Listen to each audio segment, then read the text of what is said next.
Our story begins at the foot of Mount Sinai, where God gave his law to the Israelites. At the heart of this new nation are Moses and his brother Aaron, the first high priest. Aaron's 4 sons, Nadab, Abihu, Eleazar, and Ithamar, were consecrated to serve in the tabernacle. This was a sacred calling, but it came with great responsibility. Nadab and Abihu, Aaron's eldest, offered unauthorized fire before the Lord, an act of disobedience. Fire came from God's presence and consumed them. Their deaths were a sobering reminder. Approaching God requires absolute reverence and obedience. The priestly duties now fell to Eleazar and Ithamar. They served under Aaron, carrying the weight of this lesson. The tragedy marked Israel's priesthood forever. The message was clear: God's holiness demands respect. Eleazar and Ithamar would lead, always mindful of the cost of irreverence. God then set apart the tribe of Levi to assist Aaron and his sons. Unlike the priests, the Levites were not to offer sacrifices, but to serve and support the tabernacle. They guarded the sacred space, performed manual labor, and ensured the sanctuary's smooth operation. The Levites were a gift to Aaron, chosen for their unique history and loyalty. Their inheritance was not land, but service to God himself.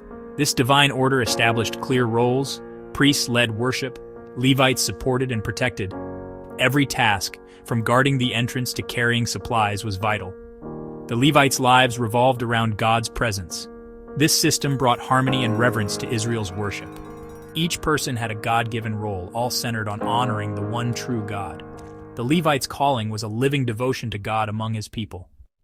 The Levites were organized into 3 clans: Gershon, Kohath, and Merari. The Gershonites, camped to the west, cared for the tabernacle's coverings and curtains. Their work ensured the sanctuary was protected and portable. The Kohathites, from whom Moses and Aaron descended, camped to the south.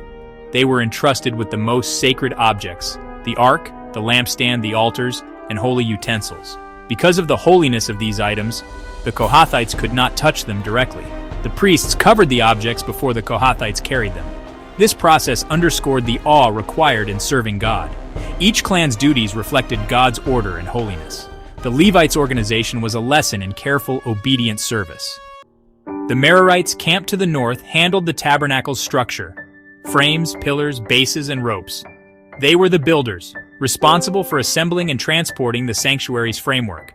Their work was demanding, but essential for the tabernacle's stability. God provided them with carts and oxen to help with the heavy load. Each family's method of transport matched the holiness of their cargo. All 3 clans operated under the priest's authority, creating a clear chain of command. Every Levite knew his duty and leader. This organization wasn't bureaucracy. It was about honoring God's holiness. The Levites' service reflected God's order and peace. God declared the Levites would take the place of every firstborn male in Israel. This was rooted in the Passover, when God spared Israel's firstborn in Egypt. Every firstborn belonged to God, but now the Levites would serve in their place. Moses counted the Levites, 22,000 males. He also counted the firstborn from the other tribes, 22,273. There were 273 more firstborn than Levites. To balance this, God required a redemption payment for the extra firstborn. Moses collected 5 shekels of silver for each, given to the priests. This completed the exchange and provided for the priesthood. The process showed God's meticulous care and justice. Every person in detail mattered in God's plan. The Levites' service was a living act of redemption and grace. The story of the Levites teaches us the importance of order and obedience in serving God. God's structure was intentional. Every role mattered. Nadab and Abihu's fate warns against careless worship. The Levites' faithful service shows the beauty of every person's contribution. Today we're called to serve God with reverence and humility, each using our gifts for His glory. Not all roles are visible, but all are essential. Through Jesus, our great high priest, we are set apart to serve God. Our lives become spiritual offerings reflecting God's holiness. The Levites' legacy calls us to faithful, orderly service. We honor God best when we serve Him as He has called us.